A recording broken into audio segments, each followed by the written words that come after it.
Hi guys, good morning. Welcome to my YouTube channel, Joanne Nieves Vlog. Karon atong buhaton mag-unboxing ta sa akong gipamalit kay mag-healthy drinks naman kuno haytaan yun, no? So, namalit ko og juices. Hello, habulan ko siya guys. And then, so akong gipamalit kay tasty or sliced bread, fresh milk,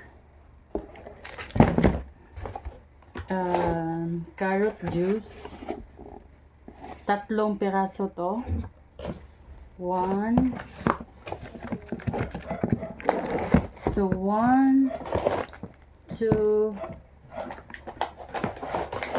3. So, kaya siya una magpakita ang mga healthy drinks. Karon na sad, dili siya healthy food. Pero, ano siya, panggamit ni siya para dili do kaon sa trabahoan. Mga chichirya. Yeah. And also, mga toilet shampoo and conditioner. Yan, personally used only. Ayan lang. Thank you guys for always checking my channel. Thank you. Have a good one. Bye.